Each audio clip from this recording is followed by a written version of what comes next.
What's new in Java 23 and why should you care about it? Find out from the best leaders and experts who are closely involved in creating these new Java features and the ones who will help you to use them. In today's episode of JEP Explained, we'll cover JEP 473, which is about enhancing the Stream API to support custom intermediate operations using stream gatherers.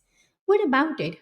With stream gatherers, you can define custom intermediate operations that were not available using the built in methods in the Java Stream API until now. So, how do you use them? How's the learning curve? Are there any other points that you should be knowing of? Let's find out. Get ready to discover what you have been missing all these years.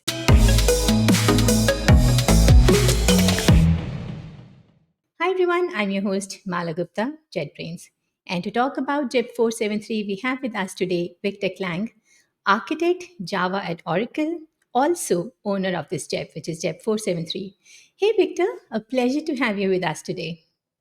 Thank you, Mala. It's great to be here. The pleasure is all ours to be able to learn from you. And we also have with us Tagir Valeev, Java team technical lead, also my colleague from JetBrains. Hey Tagir, a pleasure to have you with us today again. Hello, Mala. Thank you for inviting me. Oh, it's always a pleasure to learn from both of you. Thank you so much. So, Victor, I want to ask the first question to you. So, because you are the owner of this JEP. So, this JEP talks about adding custom intermediate operations via the gatherers. So, what pain points does it address for the developers? Yeah, that's a good question. So, the Stream API has quite a few built-in intermediate operations already. And for the 80% case, those are absolutely fine. Your filter, your map, your flat map, limit, etc. But there are cases where you want to be able to do things that aren't built-in intermediate operations. And up until first JEP 461 and now JEP 473, there wasn't anything built in where you could actually create intermediate operations. So without having support from that built in into streams, you can, in some cases, you can try to emulate some of the things that you want to do using the built-in operations, but maintenance wise, it's not necessarily the easiest thing to deal with over time. And it's just one of those things where if we were to add all possible useful intermediate operations to stream, it would end up being this sort of hundreds and hundreds of methods, and it would just be difficult to find what you need, right? So I think striking a good balance between which methods are available on stream itself as map or filter are, and what you can plug in if you need to, that is available in the JDK. And then, of course, if you need to or want to create your own intermediate operations, you're able to do that. So you see, it's sort of a progression between, can I use what's already there? Can I use what's offered on the side? Can I implement it myself? So that's the strategy around it. That makes a lot of sense. And also, I think it's not possible to add all the functions which the developers would need because each developer might have a different requirement. And as you said, it would be humongous. The API would be humongous and it would be difficult to find the right function. So, Tagir, on that note, I know that you have created a streams library of your own. And as a library designer, how have you handled this issue in your library? Yes, it was one of the main issues because one of the main reasons why I created the library. My library called StreamX, and I created it shortly after Java 8 release when streams were presented. And yes, I felt like we don't have enough operations and people would love to get more of them. And there are actually two questions. One of them is how to create API. I mean, how would it look from users' point of view, how they will be able to call those new operations. And another thing is how to implement them, actually. Both are quite problematic.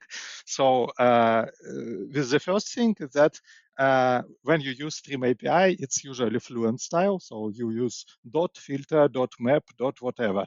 And Stream is an interface, but as an external library developer, you cannot add your own method to the interface. So you can, for example, create a static method in your library, which accepts Stream and produces a new stream, but people would not use this because it will be totally ugly. Like you will need to call a static method. I mean, this totally breaks this Fluent style. So some people say, okay, we just need extension methods in Java like in Kotlin, but it's completely different story. So we don't have them. But on the other hand, Stream is an interface, so nothing stops you from re-implementing it. You need just to delegate to existing Stream, and you can create your own interface or your own class which implements Stream, but you can add whatever methods you want. So some of my library implementation is quite boring, just delegating to original Stream API methods. Like I have StreamX class, which implements Stream interface, and StreamX.filter just delegates. But there are also additional operations which I added, and it's really convenient to use it. So you can continue using Fluent style, and if something is missed in original Stream library, then you can use it from StreamX. The only thing is that you cannot say list.stream, for example, because list.stream will return JDK stream. You should use streamx.offList or something like this, and you will get like advanced stream. And the implementation part. So if you want to add your own intermediate operation, sometimes they are very simple and can be expressed in terms of existing operations. So it's like purely syntactic sugar. For example, I have an operation which is opposite to filter because some people want not to leave elements that satisfy the condition, but to remove elements that satisfy a condition. And if you have such operation, you can use method reference in the places where you could not use it otherwise, something like this. But it's really simple. You just delegate your operation to existing filter. Or, for example, you can, in Stream API, you have distinct operation, which simply leaves distinct elements. But sometimes you want to use a custom key.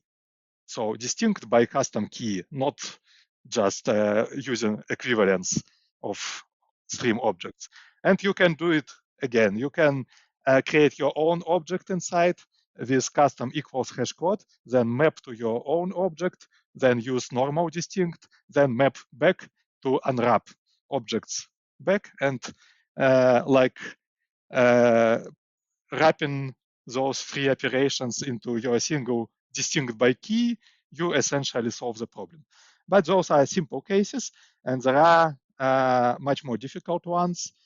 Like if you want to make windowed operation, for example, want to process several items of the input stream at once, producing one item as the output, you have a problem. And it would be really nice to use internal Stream API internals like abstract pipeline.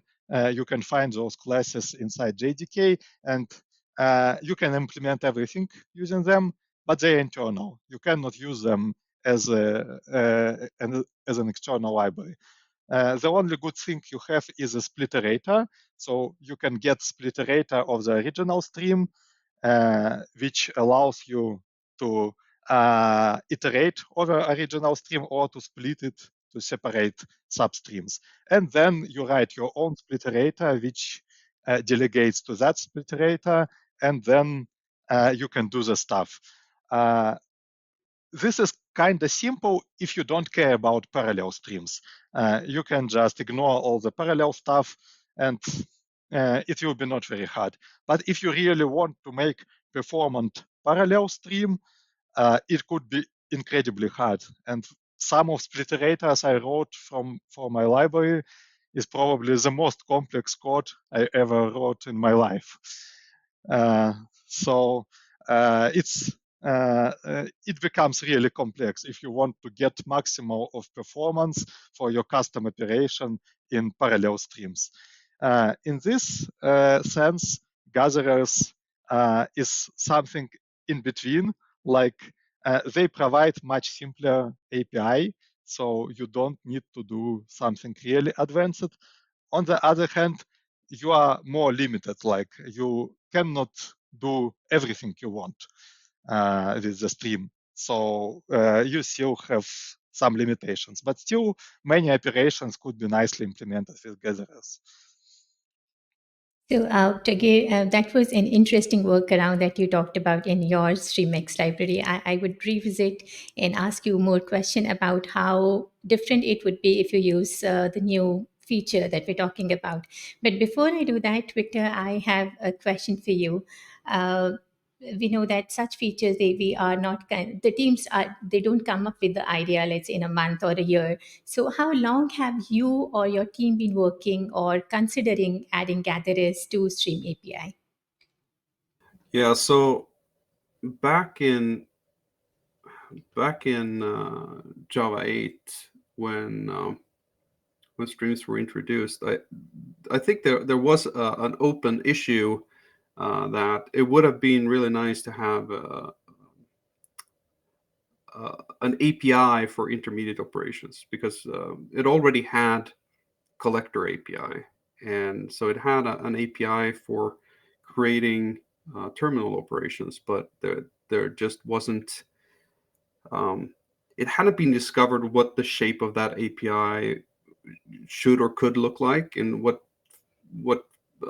intermediate operations were desirable, or what the scope should be.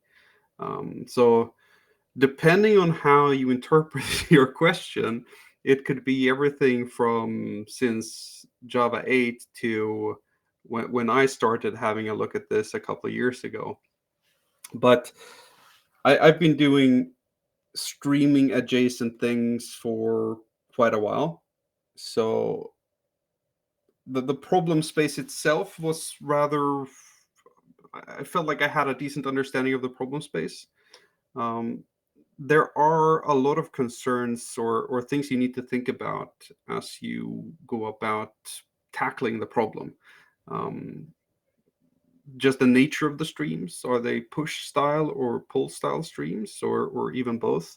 That dictates what you can and need to expose in terms of API surface. But yeah, a long answer to your question, but somewhere between from Java 8 until now, and in my case, a couple of years.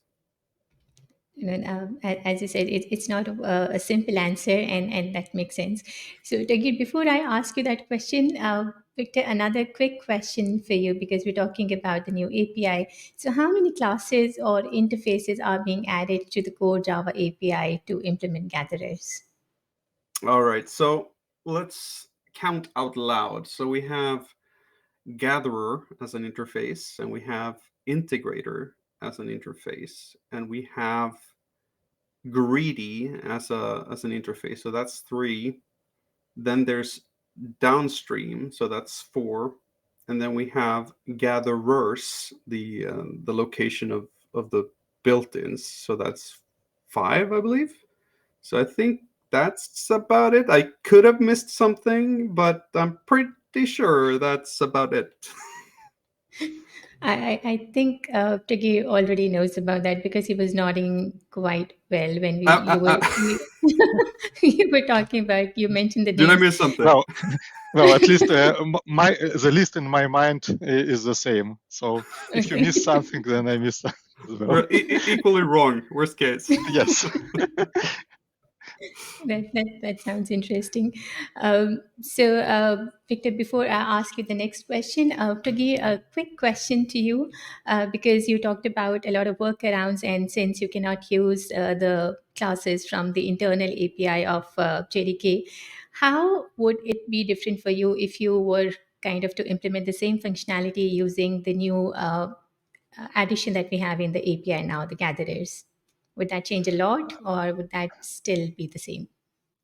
Well, I would not say it would change a lot. I mean that uh, for many operations which are already implemented in my library, I mean via custom splitterators, I I think I could not get the same performance using gatherers, especially using parallel streams. I had a short discussion with Victor in code review, but I probably wasn't pushy enough to change API. There is like my favorite operation, and my favorite example is a operation I call pair map, which gets overlapping pairs from the original stream. Like if you have stream of A, B, C, D, you get a single function which takes A, B and produces output, then B, C produces output, and C, D and produces output. So you get, as a result, a stream containing one element less than the input stream. And you can easily implement it as a sequential stream, and you can easily implement it using gatherer. Like you just remember previous element, and then when you get next element, you apply your function, call downstream, and remember the next element instead of previous one. Easy. But if you want to make it in parallel, it's like incredibly hard with splitterator, because you should split your input, and you should really care like whether you processed prefix or whether you processed suffix, because you have a pair which torn apart. One element of pair was processed by another thread, and the second element is processed by this thread, and you have to process it, and you have to maintain the order. So it should be processed in the proper place. And I implemented it in my library, so it works nicely and it's very performant, but you cannot do it in Gatherers API. That's why I would not rewrite all those uh, things with gatherers, because you cannot get the same parallel performance. Probably some operations could be rewritten, and they could be simpler. But again, my library is still Java 8 compatible, so rewriting it now is not quite useful. Uh, well, I could make multi-release jar and plug different implementation. Probably I can do it, but not a big reason for me as a library developer. So, Victor, we have two questions for you here. One is about the compatibility issues, and the other one is about what should the users or the library developers be taking note of. Are we talking about issues with concurrency or parallel processing, as Tagir mentioned, or something like ordered or non-ordered elements, as we have seen that in a lot of in the collections API? Yeah, so it's a complex question because there are so many different axes of concern that you might want to look at. So one is, as you said, ordered versus unordered, and that tends to be from a certain perspective, because if you introduce ordering at a place, so beyond this point it has been reordered, then it also becomes a question of what parts of the streams have which order. Because what computers tend to be not so great at is unorderedness. You need coordination in order to have correctness. Um, so there's always some intrinsic order, even if it's not specified. So most ordering operations are reordering operations. That's one side of things, and many I think a lot of usage of streams doesn't necessarily depend on whether the stream is ordered or not, or rather, I would probably say that the majority of the use cases is a presumption of encounter order based on the source of the elements. As for parallel versus sequential, I think that's the story that we've decided on for gatherers is slightly different from what we see in collector, which collector requires you to supply a combiner, which is going to be used when the stream is parallel. But I think that there's a lot of operations that are extremely useful that don't inherently parallelize themselves that well. So having to force something to support a parallel mode, which might actually be slower than the sequential mode because you're doing all of this coordination and handing off to different threads, etc. So what gatherers do is that it gives you the choice of starting out with an operation that is only sequential. And even if it's running inside a parallel stream, the operation itself will run as if it were sequential. And then there's there's sort of a half step where you can have you if you've used stream for each ordered, you might know what I'm talking about, because when you do for each ordered, even when you're parallelizing that, you're still retaining the encounter order. That's sort of the purpose. So what that does is that it runs everything upstream from that terminal operation in parallel, and then runs the terminal operation sequentially, or as if it was sequential, coordinated, if you so will. So we have that mode as well that allows you to run parts of your stream pipeline in parallel and still preserve the sequentialness of the actual operation. And then you have the full-on parallel mode, which is extremely useful for things like reduction or mapping, like any stateful method or any stateful transformation tends to be extremely useful for that. So there's a pretty decent story there where you can start out, implement your operation, sequential only, write your tests, and then when you feel like you want to take the next step, you can start to add the parallelizability aspects. And what's good about that is that hopefully you already have some decent tests to cover that aspect. So I think the story is pretty good there. And sometimes I think it can be difficult to know what the potential parallel potential of your operation is.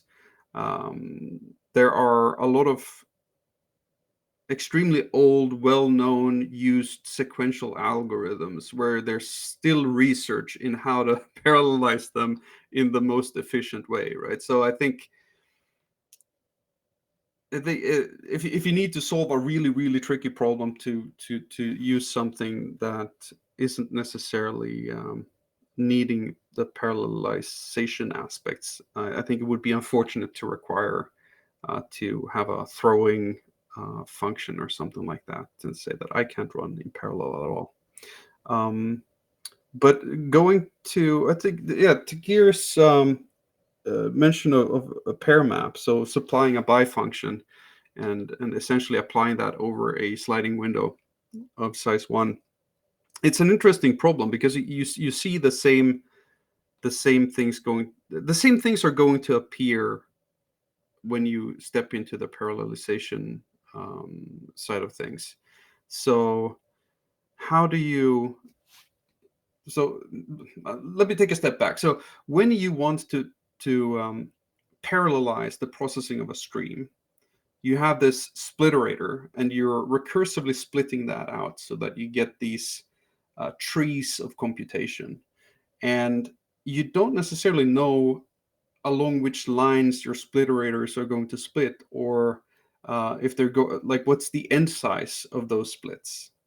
If you split until each or one of the sides has a single element, then if you need more than one element to do anything with it, you would need to perform the operation in the merge step, in the combine step on the way back up. I can say right? even more. You Yeah. may have you may have empty splitterators in between, because Yeah. you may have filter, you may have upstream Yeah, filter yeah. And then you operation, don't and know. filter can You have, filter yeah. everything.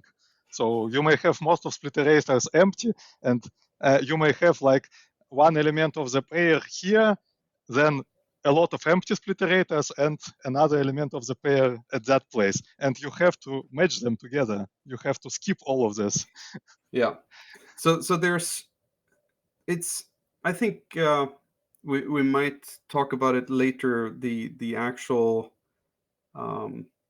life cycle. What are the constituent components of a gatherer? Um, it's an interesting exercise in taking something that people are hopefully familiar with and adapting it such that it has capabilities that the previous thing wasn't able to implement or express. But now I'm not sure what the question was again. So yeah. So there are a lot of different axes of concern, but I think there's a really good story for starting out simple and small. So I use JShell quite a bit when I prototype, and especially if I want to prototype developer experience. Like I want that sort of the fastest way of seeing what it would look like, and I'm able to, of course. I mean, I would hope that I would be able to by now, but I usually create these really sort of improvised gatherers on the fly when I do things, and a lot of the times they are extremely simple, and there's a functional interface story there where you can, if you have something which is stateless, you don't need to remember anything in between elements, and you don't necessarily want to be able to parallelize it, and it's just a simple transformation.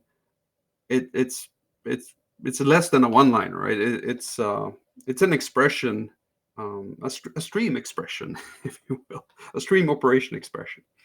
um, so I think that's the story. You can start simple and build out as you need, and be able to try it out and test and see that it does what you expect it to do. Right. So options are available. So it's for the developers to know what they need and what they want and how they want to use it. And of course, as you said, starting out simple. And on that note, Victor, I want to ask you more about the internals, as you mentioned. So the JET mentions that the gatherer work as four functions that work together: initializer, integrator, combiner, and finisher, with the last two options as being optional. So I'm looking at a design which is similar to that of stream processing, where we talk about the initialization of the streams, intermediate operations, and then a terminal operation. Yeah, it's interesting because when I started having a look at what this API could look like, I started out looking at collector because there's already an API that allows developers to create their own custom operations. What is the delta between what that allows you to do versus what you need to do in order to express the common operation? So what I actually did was I took the Java util stream interface and I implemented it, and not by delegation, but by implementing every single method using a custom gatherer. And that was one of the steps of, is this able to express at least what's already in here? I think that was a good baseline to figure out whether this was going to be able to express operations that I haven't even heard of. Right, I need to start from somewhere. So that was a really good exercise. And Java streams are a push-based streaming model, which means that every single step in the stream transfers the results of its operation to the next operation. So it's not about the next operation asking for more data. It's about, here's more data, you need to handle it. So when you have that kind of situation and you want to be able to support things like limit, for instance. So when I started implementing limit, I figured, okay, so if I only want to consume n elements, I need to be able to tell somebody that we don't want any more elements anymore. So what would that signaling look like? And how does it compose so that if you have a gather operation followed by a gather operation, is it transitive? Does the information travel to where it needs to go? So the constituent components of gatherer came from collector. So initializer is the supplier. The integrator is the accumulator plus some extra functionality. The combiner is the combiner, and the finisher is the finisher. But instead of returning a result, it allows you to produce results downstream. So there's a story there where I think the familiarity between gatherer and collector is important, so that if you want to create your own terminal operation and you've only created your own intermediate operations, then it should be an easier transition to make. But I think the big power is in the reusability. And Java Stream instances are one use only. And if you add an operation to a stream instance, you get a new stream instance, and you shouldn't try to manipulate the old one. And after you've called the terminal operation, your stream instance has been consumed. So the power in collector is that a collector is reusable. So you can create an instance of a collector and you can pass it around. But what I thought would be extremely interesting was if you could combine gatherers. So if you have your own custom and then you have something built in and you want to connect them together and view them as a single gatherer, that would allow you to express an entire stream pipeline as a source of elements, a gatherer, and a collector. A source, intermediate, and a terminal operation. And those can be decomposed individually. You have collectors where you can compose collectors, but those are very specific combinators. But what gatherers expose is a general composition method called and then, sort of similar as function. And that turns out to be extremely powerful and flexible, to be able to take smaller, discrete pieces of logic and be able. I mean, that's what we do as programmers, right? We take these small components and we put them together, and they should work well together. So it's a nice way to be able to compose that and be able to reuse that and test that, and not have to worry that somebody has already used their gatherer and now they won't be able to use it. So that's an important characteristic. Thanks for sharing the details about the design considerations, because that was interesting. Also, I wanted to kind of ask you about comparison of gatherers with collectors, which you already did.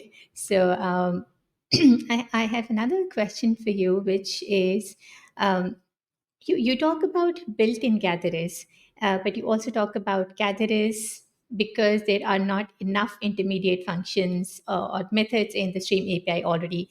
So are you falling into the very trap of what you wanted to solve, providing custom gatherers, but still having developers create their own, um, uh, providing built-in gatherers where developers would like to create their own custom gatherers? So how does that work?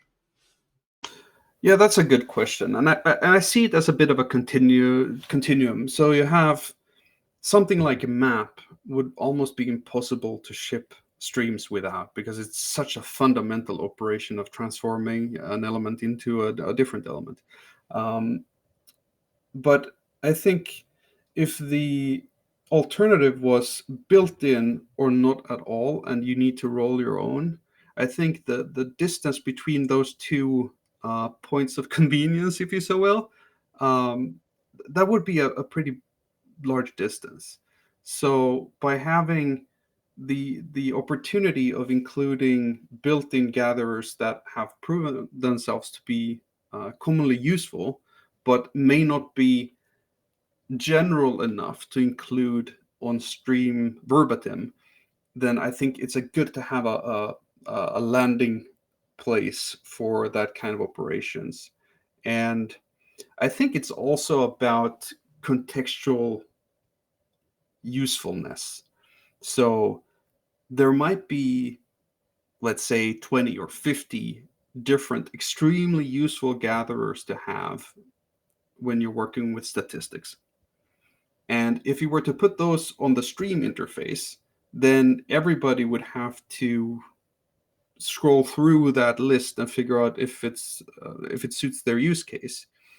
And it would be unfortunate to have to introduce a statistics stream that has these operations, because you might want to use other stream-based operations as well as statistics. So it's not a either-or scenario. So I think by having a way of namespacing it without being an all or nothing approach, I think it's a good trade-off between ease of not only ease of use, but discoverability is a big thing for me, right? I think ultimately it doesn't matter if something exists if nobody knows where it is.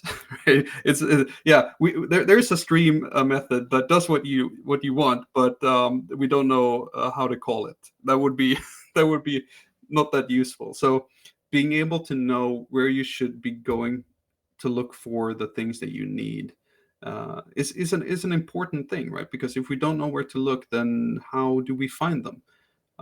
So here it's more stream, gatherers, or your own code base, or some third-party library. What's good about the feature itself is that we only needed to make a single method addition to stream. So there's a gather method that takes a gatherer and returns a stream. And that was it wasn't obvious at first what you would have to do to make it, but in the end, I think the cost of introducing a new method on stream to prevent having to potentially add hundreds, that's a good trade-off. But also, as we talked about before, while it might be straightforward and rather simple to implement a sequential gatherer, if you implement a sequential gatherer that is commonly useful, so it's something that you use in code all the time, then it would be unfortunate if that operation never gets to be parallelizable, because it's difficult, or you might not be sure what the correct or the best approach would be. So in some cases, it might actually make sense to have something built in, because the parallel aspect of it is tricky to get right. And if it's a super useful feature, then having a canonical implementation available in gatherers might make a lot of sense. So I think in the end, it gives you, or us, or everybody, the flexibility to be able to know where to go for specific functionality.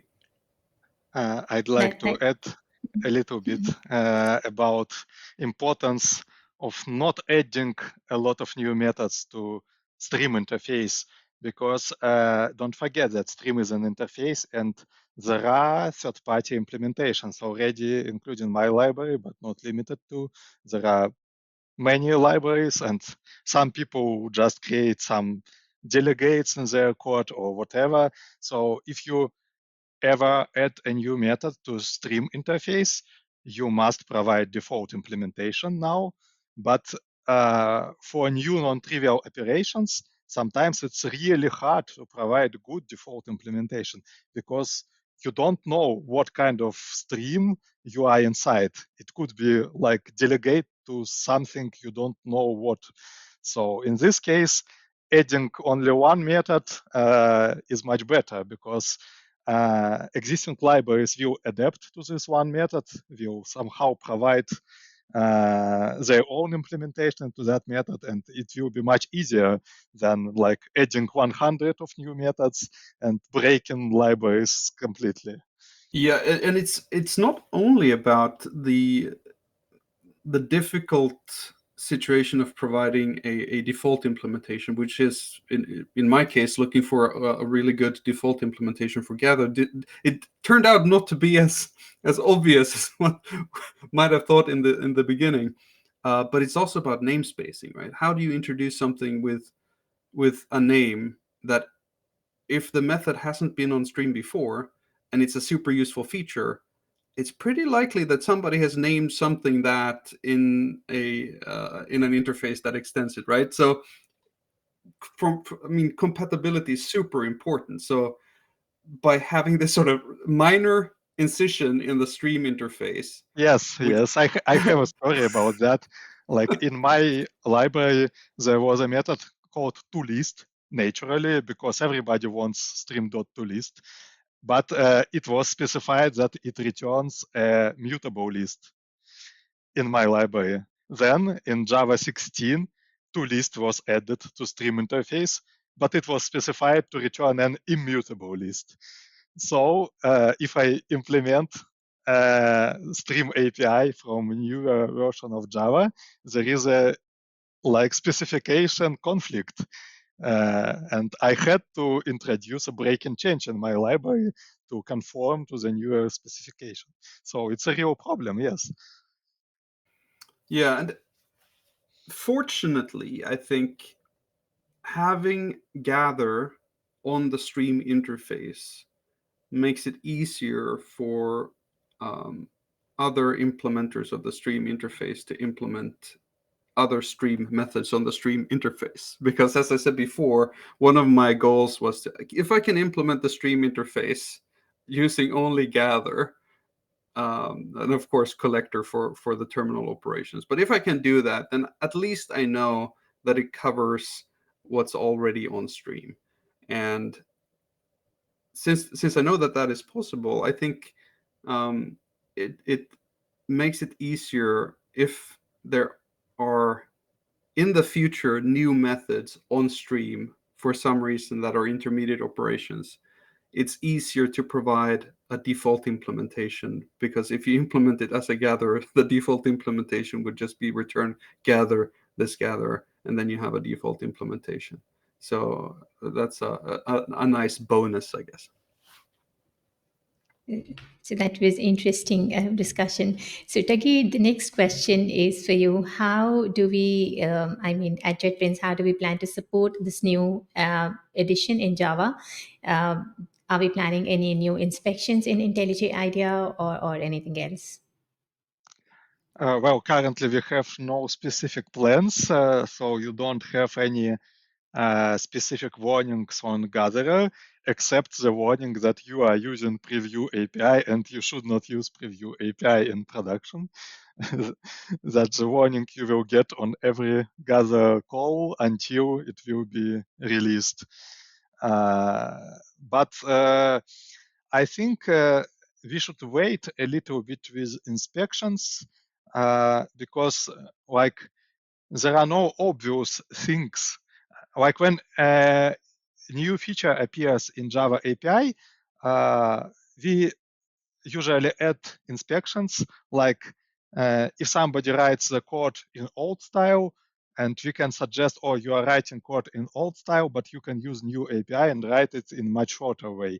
But the thing is that these gatherers, like if somebody implements intermediate operation manually, it would be too hard to understand that it's a new intermediate operation, like probably some custom split iterator or whatever, and say, hey, you can use Gatherer instead, and rewrite the code for the user. It would be too much. So it's kind of possible that people will misuse gatherers in some cases, but I think we should first wait and see until some real life code appears which actually uses gatherers. We actually have some inspections with collectors, for example, like sometimes people use just redundant code, like they write .collect collectors .counting. And we say, hey, you can use simply .count.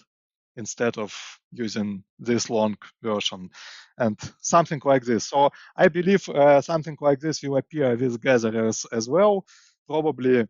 And it's not just because people don't know how to use Stream API, because sometimes you may write complex gatherer, then you see that you can simplify it, you can simplify, and after that, you get very simple gatherer, which can be expressed with existing map operation.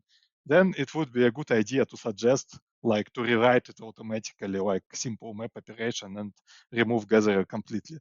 Such kind of inspections are reasonable to have, and probably we will add them. But as I said, it's better to first to see how people will use gatherers actually and how they will misuse them. Right, both the things are important. Or we could use the AI assistant in IntelliJ IDEA, and instead of having a lot of inspections, like 100 inspections, we could just kind of have those statements. So convert this method, and instead of using this interface, use the new gatherer API. How's that? You mean using AI to rewrite your code to gatherers? Yes. That's an interesting idea. Well, I'm not like a big proponent of AI. I see that it's kind of limited, and in general, to write something, it needs to have some examples of the code, so it should be trained on existing code. But so far, there are not so many code that uses gatherers in the wild, so existing AI models probably never have seen it. Just before this recording, I actually tried our AI assistant to complete, like I tried to write a simple gatherer, but it doesn't complete anything because probably it doesn't know API at all so far. So probably we should wait until it learns something. It's interesting because I tried out the same, but I had code on gatherers in another source code file in the same project. So the model was able to pick that up, and then it was able to generate the code that I wanted. So I think, as you mentioned, training it on on good data, relevant data. So that would be the key here. Yes, exactly. Well, I had the Mhm. only gatherer in my project. Probably that was the Mhm. problem. Or you were Mhm. more lucky than me. So, Victor, my next question is to you. So, this API was first previewed in Java 22, and without any changes, it's being previewed again in 23. And I noticed in one of the JEP, which is 485, that you plan to make it as a production feature without any changes. So, is it usual for the APIs or features to not have any changes from the time they're introduced to under them a production feature? Is it good design or poor usage or feedback? All right. So I think, yeah. So as you said, the JEP 461 was for 22, 473 is for 23, and then 485 is for 24, and the last one is just proposed at this point. But I think first and foremost, like Tagir mentioned before, having enabled preview when you're trying things out is good, and of course, pushing it into production might not be the wisest move, but I think it is valuable and important to not only take the opportunity to provide feedback, both that hey, it solves useful problems that I've had, or hey, it doesn't seem to be working as I expect, or any feedback is most welcome in the preview stage. So it's really the best time to provide user feedback.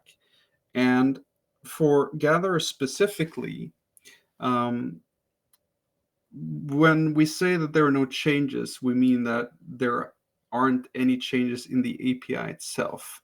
So uh, I've fixed some bugs. I've improved some Javadoc and stuff like that. Nothing big, right? But being able to get more eyes on both the documentation. Does it make sense? Is it understandable? Is it actionable? Can I know what I'm supposed to be doing? But also, of course, correctness things, because even if I write a lot of tests and I have something in mind, when you create something that is very general, it's hard to know how it's going to be used and how people expect it to behave under some weird combination of factors. So providing that feedback, like downloading the early access builds, tinker with it. As I said before, I just spin up JShell, type some code, and see if it's doing what I think it does, or just trying it out. And I know myself, and I know other contributors to Oracle OpenJDK, and everybody wants to have feedback. Um, it's the thing that really shapes what the solutions become in the end. So I'm super happy for any feedback. So whether it's, hey, this is great, or hey, this doesn't do what I think it should be doing, at least that gives me an opportunity to calibrate. Is this going in the right direction or not?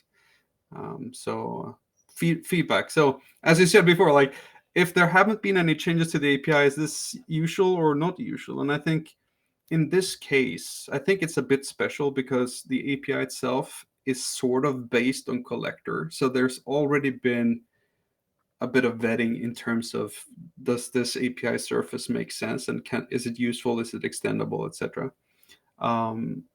So and the API surface itself is really small. Like, even if I said initially that it's 5 classes, they are really small. We're talking like 1 to 4 or 5 methods. So it's a really small API surface. So I don't remember what the actual saying is, but it's hard for bugs to hide in simplicity, right? It's I think that's a benefit here. So I think a lot of this is actually in the documentation, and I view the built-in gatherers as a bit, not guiding, but showing example of, like, this is what the code looks like if you wanted to do this thing, and it's in OpenJDK. You can look at the sources and be inspired, or try it out. So I think it's a combination story, right? The best time is early to give feedback. that's the good. But also, you have to know what your like. There's knowledge that you need to have in order to be able to try it out in earnest, instead of not knowing what you should be expecting. So there is a bit of learning up front to what is it intending to do. But then after that, I think a lot of the value is just in try it out, see what happens, provide feedback, and I try to be as responsive as possible to feedback and emails. So I really appreciate when I get feedback. So fingers crossed. There's still time to provide feedback when Java 23 comes out. But as I said before, there are early access builds. So, and there's also Java 22. So try it out. Let us know if it's providing you with what you expect it to provide you. And yeah. Long answer, but No, that makes sense, because when the JEP says there are no changes from the previous JEP, it doesn't mean that there have been no changes. It means the public API hasn't changed. So I kind of yeah, got there that hasn't point. been any Yes, semantical changes, yes. or Mm-hmm. changes in expectation. But if I correct a Mm-hmm. typo in the Java doc, I don't Yeah. necessarily consider that a noteworthy Right. change. But yeah, so feedback. That's where the magic happens. Yes, and I was talking with Brian and Ron and Gavin as well, and they mentioned the same thing, that early feedback from the developers on how they are using the new feature with their own code base, because we can provide the feature to you, but we don't have the data on which you would be executing that feature. So as you said, feedback on the new features is very important for Java to kind of be the best version, because once the feature goes in, it's difficult to kind of change the features, especially for the language features that cannot be changed. API, Yeah, yes, it goes through a yeah, different it's cycle, but yeah. yeah, no, yeah. Mhm. Sorry for interrupting. I think you're 100% right. The rate of change and the maneuverability is significantly different from before preview to, or from preview to after preview. But uh, I think Tagir mentioned before around performance, which is also one of these things. When you try to create a pretty general abstraction for something, it's really hard to create an extremely performant general abstraction. It's just really difficult. The more information you have about the specific problem, the right corners can be rounded so that you can get that extra performance. But one of the things that I really tried to bring into the design of this is to achieve performance on par with the bespoke implementations. That was my my my personal goals. Like it shouldn't have to be this sort of weird trade-off. So I'm also looking for performance feedback. Is it doing what you wanted to do within the time you need it to be done, right? There's I mean the JVM and Java and everything has been tuned over multiple decades, right? So there's always more performance work to be done. But I think there are some benches actually in the Oracle OpenJDK. uh, I forget what the actual directive is, but you can run the benches yourself if you clone OpenJDK too. So you can see what the operations do or how they perform on your machine. Um, and as a side note, I think that there's an interesting opportunity with gatherers, because as you can compose the gatherers before you use them, you can do what's equivalent to rewriting of the operations. So let's say that you take two map operations implemented as gatherers and you compose them. Then the return gatherer could be a single map operation where the functions have been composed. So now you're a single stage performing two mapping functions. You can have sequential or multiple filter operations. So you might just return a single filter operations with all the predicates ANDed or ORed, depending on on whether you had the retain or the drop version. Um, so there's lots of opportunities in simplifying the operation as you compose the pieces together. So that's one thing. And since you can hoist that instance into a place, you can cache it. You don't need to create it all the time. Those optimizations don't need to be performed on a per usage basis. You can do it ahead of time, and you can store that instance away somewhere, so you can have a simpler. So there are some interesting implications of the design itself that could lead to more performance use cases. And there's also especially when you have a pipeline with multiple operations, especially under parallel mode, you don't necessarily want to run them on a stage by stage basis. You want it to be pipeline so that all the operations go through to the end in one single go, rather than I do everything up until this point and then I start over, and I do everything up until that point and then I start over, and then because now it's much more difficult to propagate the "hey, we're done" signal, because you might not know that you're done until you perform 90% of the work. um, but it's also possible to fuse the gathering operation with the collecting operation, because since gatherer has been inspired by collector, and there's a very strong similarity between the two's combiners, you can actually run the gatherer in parallel adjacent with the collector. So you pass the information through the gatherer and into the collector, and you use both of their combiners to combine the results. So instead of having to do it, you can sort of fuse the stages together and run it as one. So there's some pretty interesting things to explore as well. But yeah, performance, important. Yes.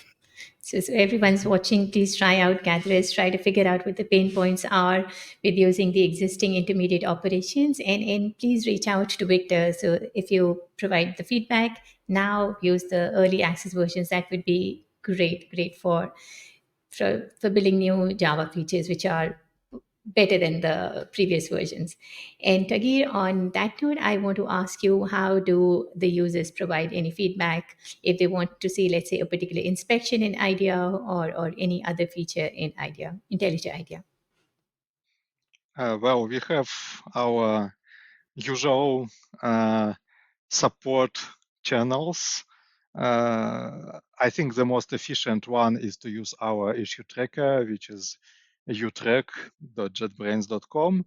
So if you have any problems with gatherer support or with anything in IntelliJ IDEA in general, you are welcome to report them there. But you can use your own channels if it's more convenient for you. For example, if you are on Twitter, I mean X, you can simply tag IntelliJ IDEA handle and share your feedback. Our support team will definitely take a look and redirect it to the responsible person. So I guess this works for other social networks like Facebook as well. So that's good. And before we move into our fun sections, any closing remarks, Victor, if you have? No, I think I've covered most of the ground. I think the important parts here is what's going to happen over the coming years, right? Which gatherers are going to be created, what use cases will people see, and especially what kind of feedback and utility that will be displayed. So, looking forward to your feedback. That's the short version. Tagir, many closing thoughts from you?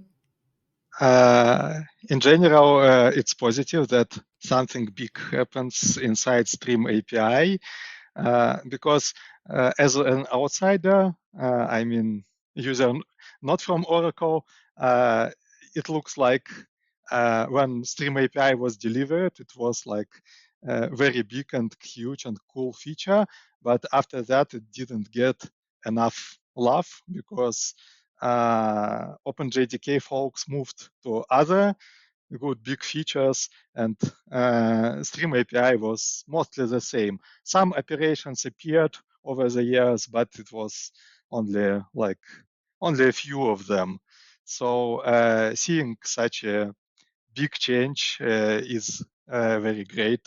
At least I feel now that Stream API is not forgotten.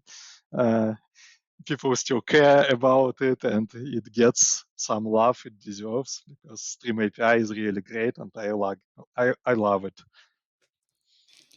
Thank you so much, both of you. It was lovely to talk with you about all the serious stuff on the gatherers. Now we have two fun sections for you.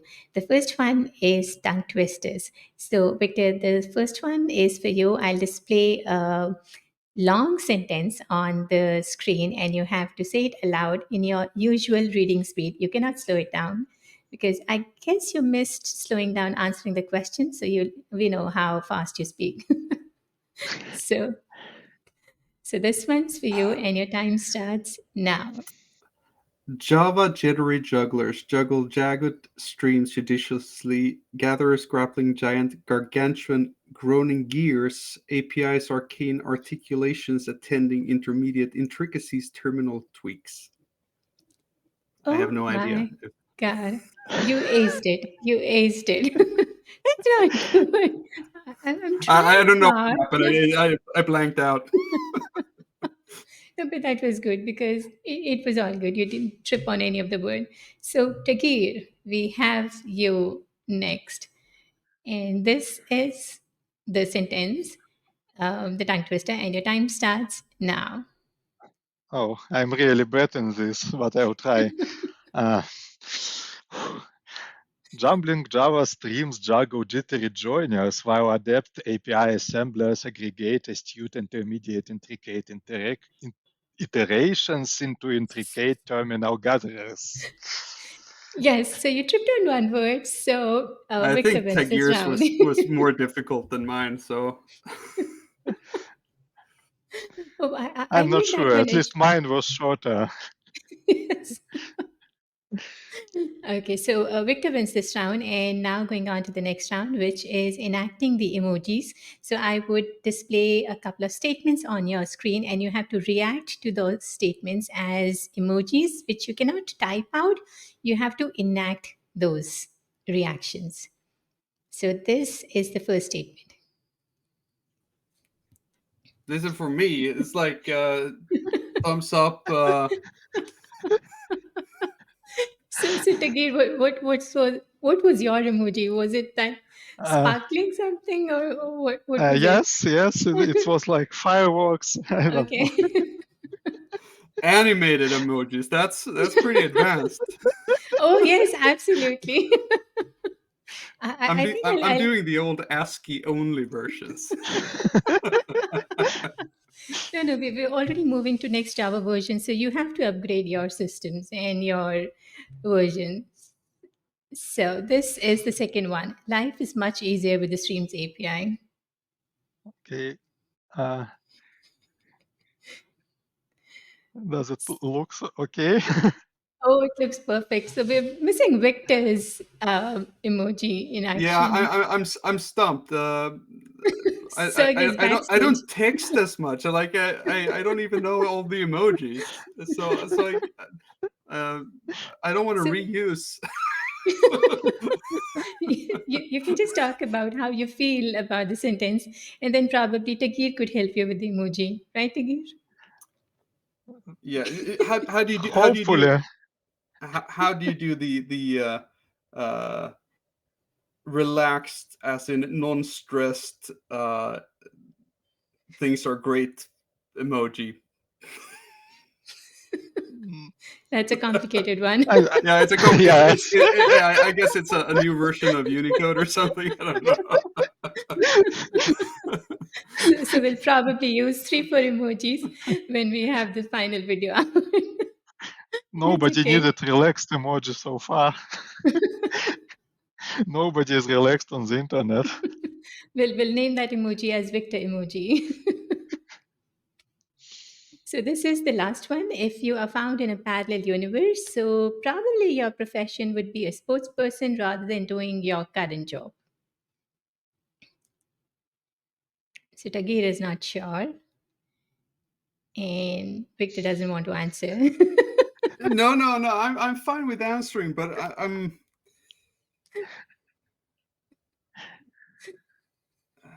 profession. So is I don't want to get into the details here necessarily, but just humor me for a while.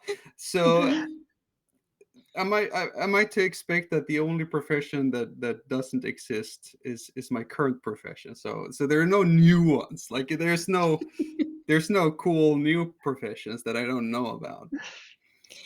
No, it was just that you probably might want to switch profession from the current one that you have, and I know for sure that Tagir likes to run a lot. He runs a lot of marathons. I was not sure, are you into sports or anything?